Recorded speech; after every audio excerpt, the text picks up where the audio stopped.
All right, bringing back my reality guru, Larry Caution. What is up, my friend? What's going on, Double G? How you feeling today? Feeling good. You know, we were just talking about the football season started. Your Ravens are playing tonight. I know you're going to be fired up. You're probably going to have a bunch of people at the house hanging out, so that'll be a fun time. Monday Night Football. So that means you're probably not watching Raw until like later, right? Well, I never watch Raw live. Oh, Yeah, I don't. I DVR it and I get to it later in the night, sometimes the next day. Not something I like to just sit through for 3 hours. yeah, Plus, I'm a fast forward. I don't really watch anything live except for live sports. Like right. if I'm it's an pretty much with you. important game or an important something that I have to see right then and there. I have people over. Yeah, but other than that, I don't watch anything live. So,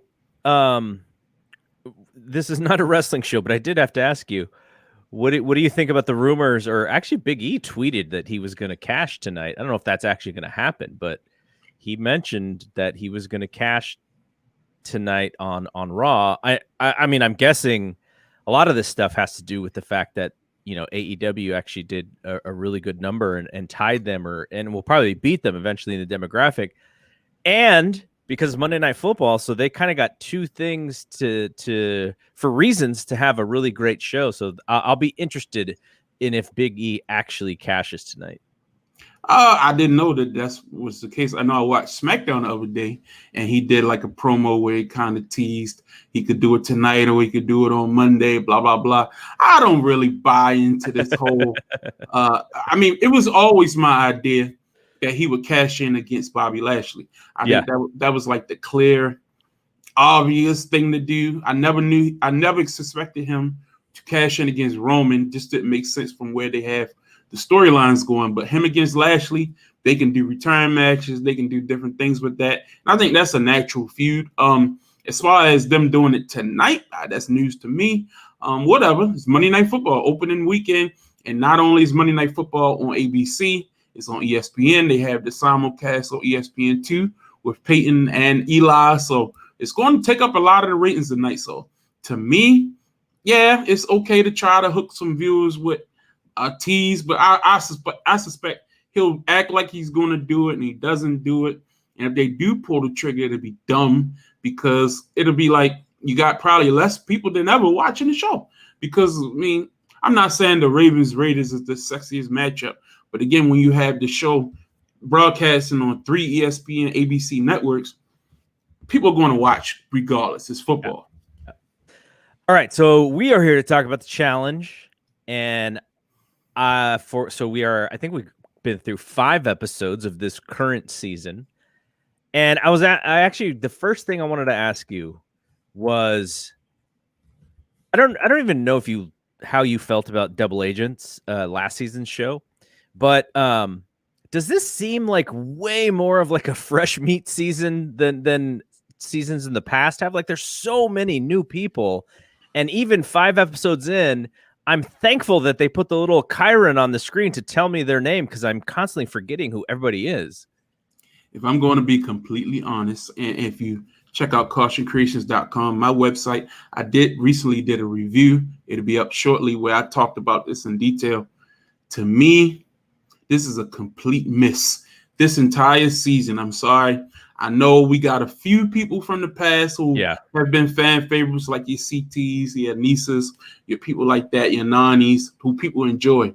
But I'm sorry. This was a complete miss by casting to put so many new people on the show, where it is so difficult to keep up with the amount of storylines that they drop or don't touch on for an episode or two. Then we're supposed to remember automatically, and then it kind of telegraphs what's going to happen, because if they highlight you too much, either one, you're going into elimination or you're going home. I mean, it's just too many people. And again, we talked about this when we previewed this season. There are a lot of people from a lot of different shows, and to me, the fact that these rookies or new players didn't band together is making this just it's not a good season. I'm sorry. So far. So I've been recapping all of the episodes so far. I didn't recap episode 4 because I had to go to Chicago, and so I didn't recap episode 5 on this channel because I knew I was going to have you on. So we won't go deep into it, but just I want to go through the last two eliminations. So they've been just dropping rookies in left and right. If you are a rookie and you are not paired with a vet, you are going in. So episode 4, it was Michelle from Survivor and Corey L. They were the house votes. And then when it came to who the agency selected, they selected Huey, and who was the other person who went in? It was Huey and Amber. Yeah, obviously that was the big hubbub, which was Fessy decided to throw Amber in, who was not a rookie and who won last year and who supposedly was back in the Big Brother Alliance. And Michelle and Coriel lost. Huey and Amber won. What do you think of this whole Big Brother drama? Amber seemingly was always on the bottom of that totem pole. Why do they not like her? Well, here's the thing. Again, this was probably the first bit of drama we've had all season of any significance, and they've kind of foreshadowed it because Amber came in late. She was a replacement. She comes in, and last season she kind of was playing both sides. You know, she was with the rookie team. She was with Big T and acting like she was with them. But all in all, she was loyal to the Big Brother Alliance. And if you even go back and look at Big Brother, she played on season like 16. Yeah. So she was separated from your Fessies and your Joshes who played in back-to-back seasons, and they all got tight. So the real Big Brother Alliance is Fessy, Josh, and Casey. Amber was just a person of convenience they could use as a number, and Casey clearly didn't take. I really think people are missing the point. It's not really about Fessy. Fessy would not have made that move if Casey wasn't cool with it. Casey never liked this girl, and clearly because of the connection between Nani and Amber, they don't need her. They don't need her as a number. They have so many different webs now where Casey and Fessy are like, why do we need Amber? We can get somebody else who's more loyal, who has shown herself to be a better ally, but also the girl just won last season. So if I'm Casey, that's going to be my competition. She's thinking smart. Fessy knows Josh is no competition to him. So like at the end of the day, we'll keep Josh. You know what I mean? Casey, why would I keep Amber, who has CT, who has different people, she has connections to outside of the Big Brother Alliance? So it makes complete sense that they would be like, well, we really don't need her. It is what it is. Right. So this thing with Josh and Fessy, I haven't seen it publicized, but Fessy punched my guy, right? At some point? Apparently that's the story, but I think they've since made up. They had to her because I've seen some things on social media. But I mean, it got physical apparently, and I think we'll see that play out on the show. So that means that Fessy going to get kicked out at some point. I believe that was hinted to me, but until I see it on the screen, you never know. Yeah. But TJ's not about that. No. Like that doesn't bode well for his future if there is something going on like that. Well, come on. Let's be real. Let's be real. The biggest guy in the history of the show, who's still on the show, 100% true. The reigning champion punched somebody out, and they publicized it and made it like he was the bad boy of the show, CT, and he's still here. So It's not like they bang you forever or something like that. Okay, so then in episode 5, we had the last two folks here. Where's my list? It was Logan versus Gabo. I like Gabo. Gabo's a very entertaining guy.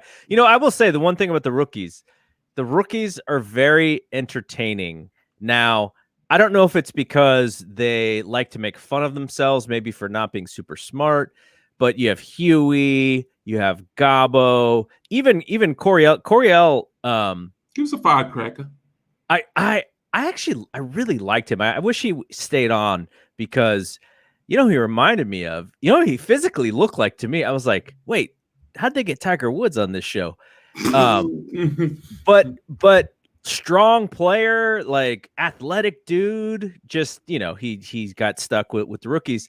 And then of course, everybody's favorite, Michelle. Did you buy her little kissy face stuff with my guy Emmanuel with the face tats and the neck tats? Like, what was going on there?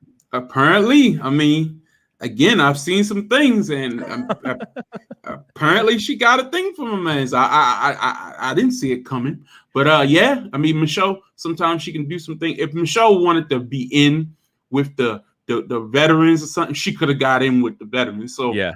that clearly was by choice that she chose a rookie, and I guess she was just attracted to the guy. And then I saw photos of her and Fessy, but now I see Fessy and Amanda all over social media.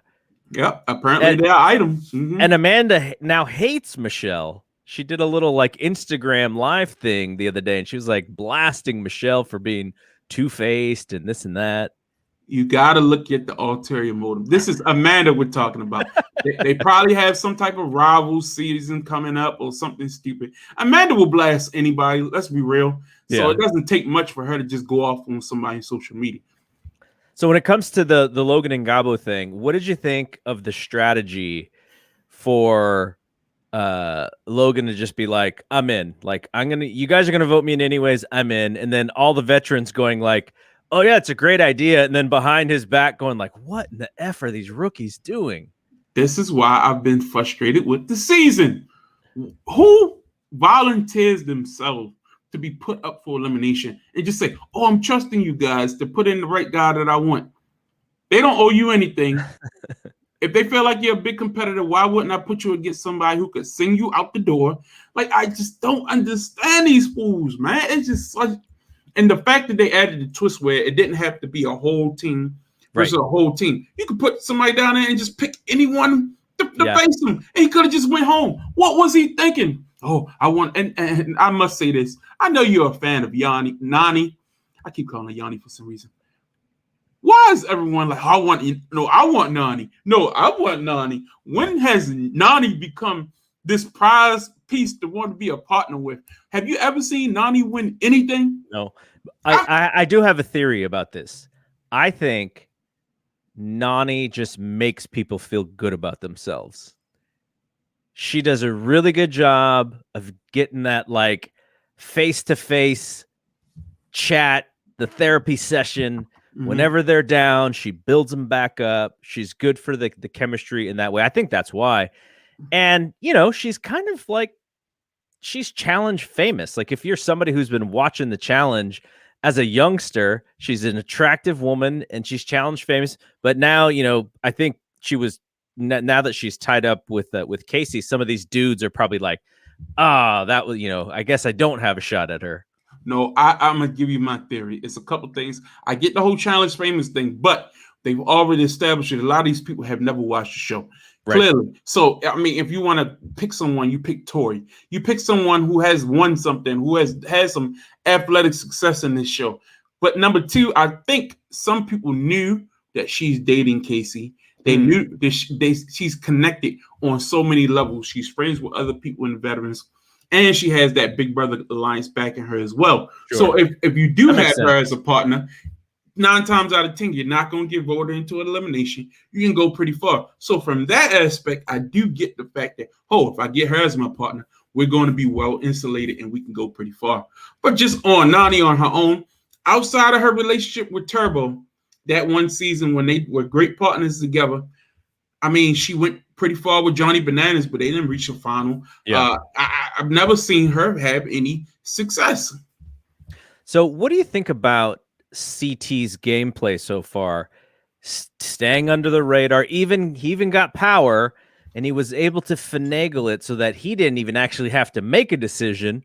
No blood on his hands. I'm listening to Johnny Bananas' podcast, and he had Kyle on, and they were talking about this season.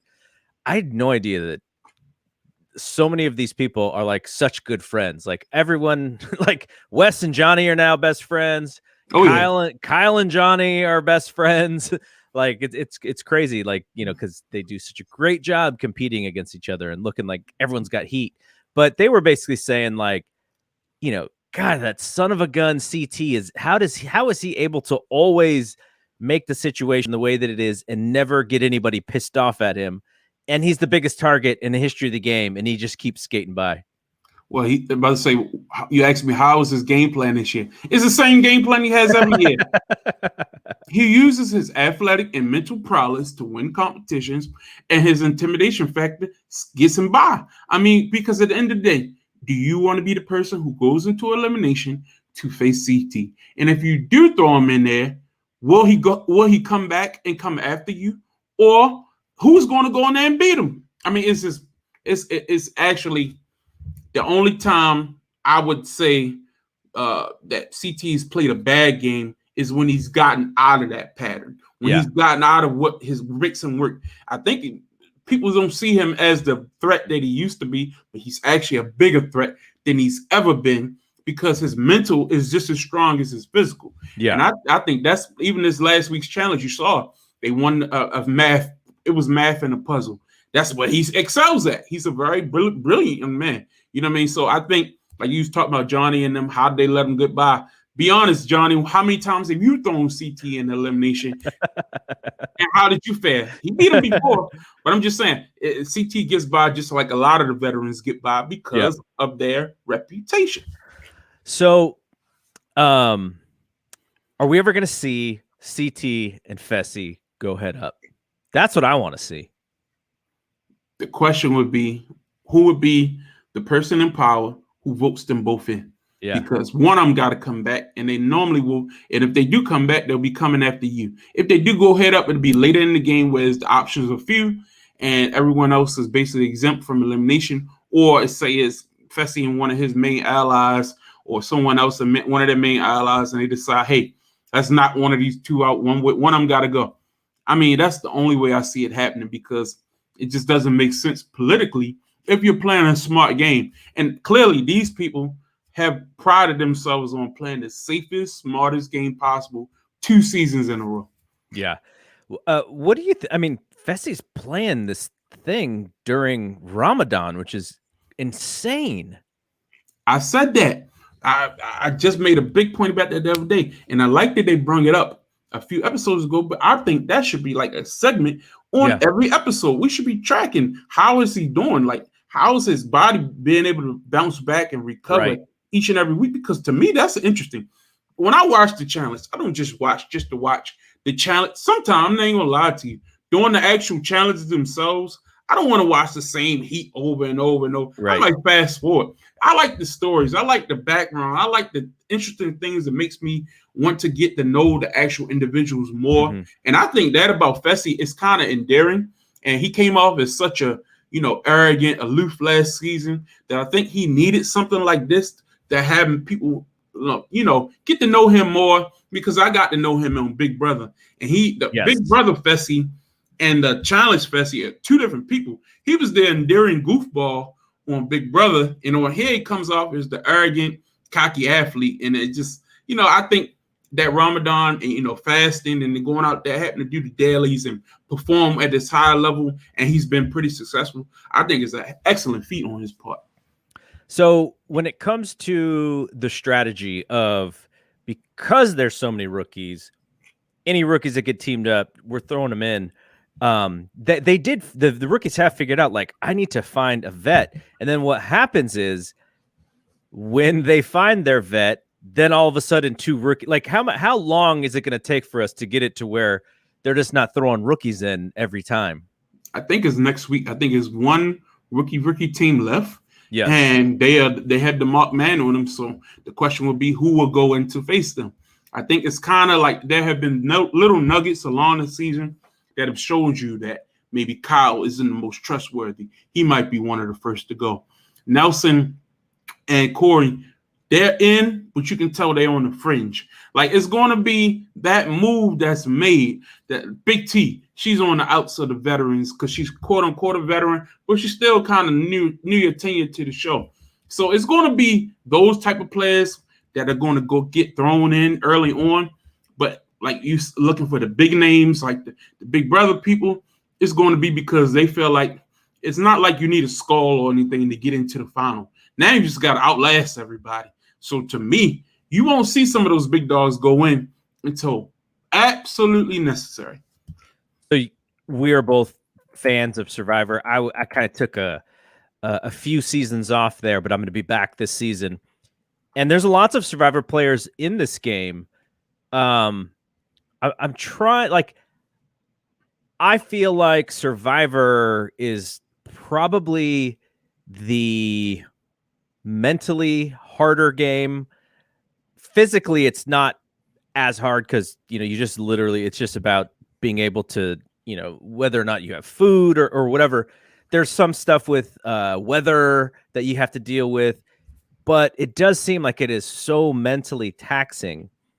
But how do you think that the Survivor players have adapted to the challenges game, which is quite a bit different? I mean, I kind of I would disagree with you on that. I think Survivor is the most mentally and physically taxing game there is, period. The challenge, you have to turn it on when it's time to turn it on, but it's more so about politics. It's a politics game. In Survivor, if you want to beat me in an immunity challenge, I at least have a chance to fight for my life. But at the end of the day, anybody can be voted out at any time. You don't need, as long as you have that immunity necklace around your neck, you're safe. But otherwise, it's an open vote. Anybody can be voted out. Here on this show, it's all about, can I get put in? Do I have the connections that will keep me out of an elimination? And once I go into the elimination, I still have a chance to fight for my life. Mm-hmm. So I still think that the Survivor players still have a one-up because at the end of the day, you have a chance to go into an elimination and win.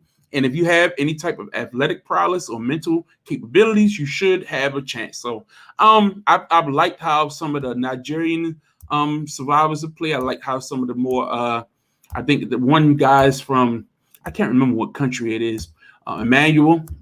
He's good. He's very athletic. He's fast. He looked like he have a good political game because he makes some good connections. I think he's fared pretty well. But traditionally, look at Tommy, look at Michelle, look at Michaela. All three American survivors gone. Boom, boom, boom. Yeah. Like they were targeted because people saw their shows. It was more accessible. We know that we got to get rid of Michelle because Michelle plays a certain type of game. Very social. Very will get in there and she'll surprise you in an elimination. But again, they did a team elimination this year. So she didn't get to fight for herself one-on-one. So that threw an extra wrinkle in it. Michaela, same thing. If it had been a one-on-one hall brawl type of style, she would have fought for her life. But this year they had them as a team elimination. So again, different type of game. But I think because the cast is so big, it's not really conducive to propelling a new star. You know what I mean? You had to really do something big to stand out as a new person on this show. Mm-hmm. What do you think about the actual daily challenges that they're doing, and then the elimination challenges? They seem to be like so convoluted, but the games are actually pretty darn impressive looking. Like they put a lot of money into putting these things, building these things together. But like if I was to explain to somebody, oh yeah, they're doing this challenge thing, it'll take me like 5 minutes to explain what the goal of the game is. Even the one that Kyle supposedly messed up on when he the Morse code one. Yeah, when he eliminated Devin. I mean, look, man, it is what it is. Like in the heat of the battle, you're just trying to eliminate whoever's in front of you. You know what I mean? It was pretty convoluted, but I do like some. The dailies have been cool. I've enjoyed the dailies. Some of these eliminations, man. I like to go back to some of the classics. You know what I mean? Give me your hall brawl. Give me your, climb the wall as fast as you can, hit the bell, climb the rope. You know what I mean? Like some of this stuff where they had to put the poles and try to balance it. That one looked hard. That was very difficult. It was a great equalizer, but if you weren't tall enough, you were at a disadvantage. You know what I mean? Yeah. I like the challenges where it's always going to be an advantage for somebody. Don't get me wrong. Yeah. If you're a bigger person, you're going to do better at a hall brawl. If you're a stronger person, if you're a faster person, I get that. But I like those challenges where if it's going to be mental, let it be mental where just be more, anybody has a chance, you solve the puzzle, you win. Yep. But that was convoluted things that kind of edge that are better for certain body types. Those are things that would be a little bit more frustrating for me. You know what this reminds me of is in Big Brother with the current season that we're both watching, our guy Derek, like all of these challenges are really hard for him. Like and he doesn't have a chance to really win any of these physical challenges. Like, they're like, because I want to see him succeed at these things. And then they're like, oh yeah, you got to stand up against this wall. I mean, a classic Big Brother thing. Stand up against this wall that you have like this bit of space. Like, it's so it's he's got to just be like out of his mind going like, man, this is not, I can't win any of these things. And here's the thing with Big Brother. I even contemplated signing up a few years ago. I'm not that big of a fan. But then I thought about it like, they're not going to put me on a show. One, I'm too damn fat. Excuse my French. Two, why You're looking good though, man. You're looking good. I am slimming down. You're looking good. What I'm saying is, why would I put myself in a position? I've watched the show for every single season. Why would I then assume that because they put me on, they're going to change the entire format just to fit me? And that's why I thought about Derek. I'm like, the first episode when he was introduced, he was like, bragging about how he was Joe Frazier's son, and he was athletic and boxing and all that. I'm like, okay, all right, maybe a little nimble on his feet. Fast forward weeks later, they're not creating nothing for me. So why can't they do no eating contest? That's what he said. Why can't they do more strength where how much you can hold up? So then the people who are weak are going to be at a disadvantage.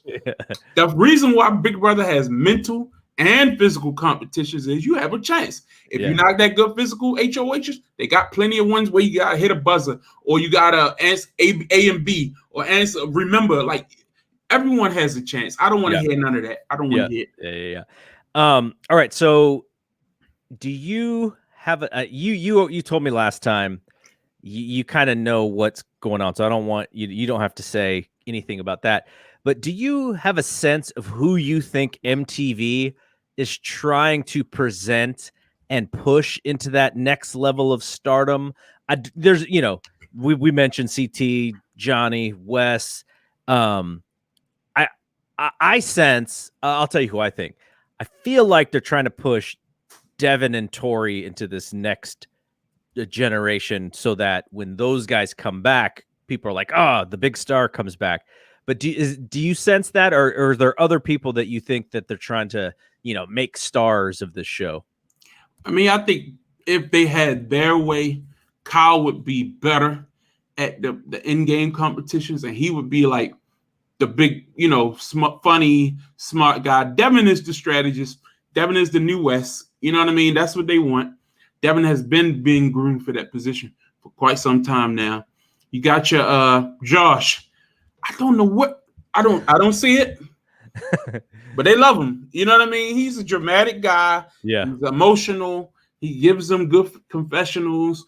He interjects him. He loves TV time. If you watch Josh, everything Josh does is to make himself part of the show. That's his job. You know what I mean? And I'm not knocking him for it. And you mentioned something earlier about how you were shocked that a lot of these people were friends outside. When you do this show twice a year and it takes up so much time of you doing media together and you traveling, you talking about the show, you're on the season, you're going to become friends. It's like pro wrestling. Like they working. Well, I guess, no, I get that part. I guess the thing is that some of these people go so over the top in sharing somebody's business, and they're able to forget about that and just laugh about it because they understand that that's part of the game. That is a skill that exists. That is not sort of normal behavior. I think the old challenge there used to be more hate. You know what I mean? Like you hate me on the show, I hate you off the show. Now they get the game a little bit more. You know what I mean? I think they figured it out. Like, if we hate each other on the show, we could end up on a season where we're teammates. Yeah. Or if I date you on the show, we could end up on an extra season together. And especially if you get with a good competitor, you got a better chance of winning. So I think they've learned how to game the system, and it's been better for TV. But I'll never. But if you looking at who did the show like to push, and I can see the Tori angle. I think Tori's a good narrator. They like people who are able to explain the game, who can lead folks into where to give people a grand outlook of how the game is going to shape up. I think Tori does a good job at that. I wish Casey had a little bit more personality because I think she's a good athlete. No But charisma. yeah, and there's very little charisma for her. Though on Big Brother, I feel like she had more charisma. See, I think Big Brother is a heavily edited show, and they feed you lines in the diary room to make you sound. Yeah, That's true. that's Very not true. her. That's not her natural being. Because I watched the live feeds, and she was like watching wet paint, paint dry. You know what I mean? Like, nah. Tyler was the charismatic factor of that duo. Yeah. Okay, so rookie side. Any rookies stand out that you're like, I kind of hope that these people stick around for a few years? It's difficult because a couple of the rookies that got eliminated, I do like them. You know what I mean? I think we talked about last time. I had high hopes for Kells. Yeah. Kells too hot to handle. He's a beast. He's going to be back. I think he has the physical attributes. I think he has the mental attributes. He has the likability factor. A lot of people were getting to know him and liking him. Of course, the veterans saw him as a threat because of that, and they threw him in immediately. But I think he's even outside the show. I've seen he's made friends with a couple of people. He'll be back, and I think he'll be a pretty good Jeremiah, who was on Love Island. He's still there. I think he's athletic, tall, good-looking guy who's going to really find his footing. I think he'll be back. I think those are probably my two leading. This Emmanuel fella, I think he's going to be around for a while. You know what I mean? So I think they like Huey. Huey kind of like he brings that drama, that dramatic flair that the show loves to cast. And he's funny, But I like Gabo, man. That guy Gabo, he's hilarious. You know what I mean? He's from the Jersey Shore over there. I can't name the show. It was like Warsaw Shore. Warsaw Shore. Yeah. And he's like, I'm praying to the. He wasn't praying to the Lord. He was praying to the situation. I love that. I love that. Like, and then they tagged him on social media. Like, hey, Mike, someone was actually. They look up to you so much. They weren't praying to the Lord. They were praying to the situation. He's like, hey, the comeback is better than the whatever you know. It's yeah. Oh man, I love that. Yeah, the situation's a free man now. Yeah, I saw that. Yeah, he all probation, did all this community service. Good for him. I love Jersey Shore. That's one of my favorite shows. But yeah, that's my man. But yeah, I think those are some of the bright spots on the rookie. And then there's some good on the women's side. There's some good prospects as well. I think Michelle will be back. Yeah. I think Michaela will be back, even though she had a terrible showing here. Again, I'm going off of what I know. Yeah. I've seen her do way better than this. This was terrible. This was terrible, man. Not a good look. But she's way better than what we saw. Trust me. All right, so we're going to close this down, but I do have a Big Brother question for you. Sure. So I still haven't watched Sunday night's episode, but the historic cookout, they stayed together.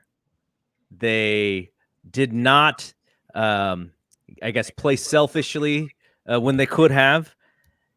It is the top 6.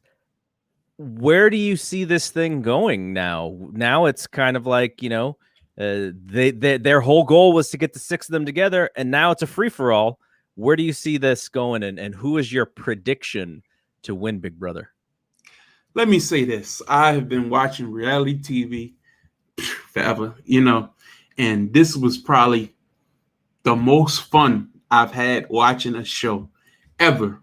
And that's saying a lot. I watched Big Brother from the beginning. I have thoroughly enjoyed 6. And I know a lot of people say, oh, they racist, or like, they're not racist. If you've suffered through, and I know other people of minority groups they understand where I'm coming from. If you watch shows long enough, when you've been basically cast as the only representative of your culture, or one of two, one season there was no black people. You know what I mean? And I'm like, every people like, there's no Latino some seasons. I get that. Yep. But I'm talking about this. And right now, we have been cast. I mean, we good enough to play basketball. We good enough to play football. We good enough to be your best entertainers. We good enough to be all of this. But for some reason, this social experiment, you only put one of us in a cast of 16. Come on, man. It's so frustrating. Yeah, I mean, we could have a conversation about this. The Bachelorette and the Bachelor is the one, right? Because they are specifically casting for a specific audience, which means probably not that many minorities. Exactly. So I just want to give some context of why I feel the way I feel. So this season, they actually put 6 people who got black in them. I mean, look, call it what it is. Like you have Hannah, who is half Indian and half black. Mm-hmm. We don't. You my brother, you my sister. It doesn't matter. You know what I mean? You have a Colin who is half white, half black. He's black. Doesn't matter. I thought he was Mexican, actually. Hey, even better. I mean, you know what I mean? I'm just saying. Not so. Some people will use that and say, "Oh, well, they didn't put all." Boy, that's even better. They were so diverse that they didn't just think within one box. That's how casting should be. Cast people from different cultures, different backgrounds. One of my favorite people all season wasn't even black. Derek X. It doesn't matter. It's not like we're asking for diversity. Diversify who you're looking for, and guess what? You'll get gold. And the best player to play this season, hands down, is Tiffany Mitchell. If I watch every episode, but I also watch the live feeds, and I can tell you, there would be no cookout without Tiffany Mitchell. Yes, she's the one. She designed the whole thing. They agreed. This started out as simply an agreement between 5 people. 5 people were Derek, Xavier, Aza, Tiffany, and Kylan. Hannah wasn't even included. Yeah. And they said, we're going to look out for each other. Hey, you don't put me up, I won't put you up. That's all it was. 2 weeks later, Tiffany had a dream. Lie to you not. She woke up one morning. She said, you know what? I had a dream. Because she got upset that they kept excluding Hannah from everything. She said, she's our sister too. Why y'all doing this? So she said, if all 6 of us stick together, we all get a person from the outside and you pair up with them. If we got to go on the block with our person, we make sure we numbers. That was the whole plan. And where it got them? It got them all the way to the top 6. And she's going to go home this week.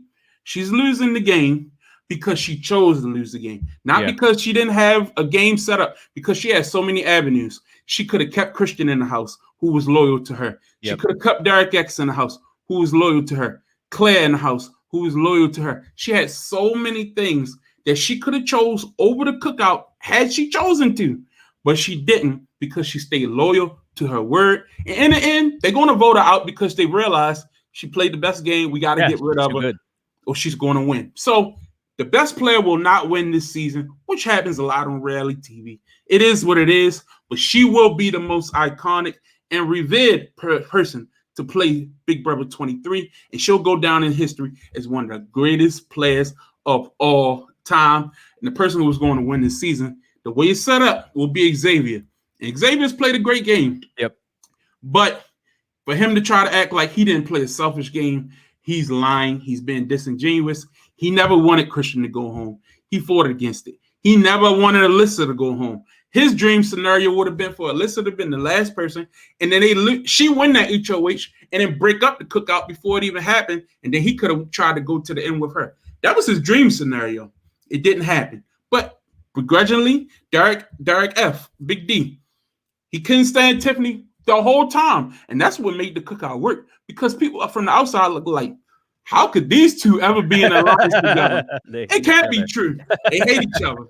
So anyway. Okay. So you watched the live feeds.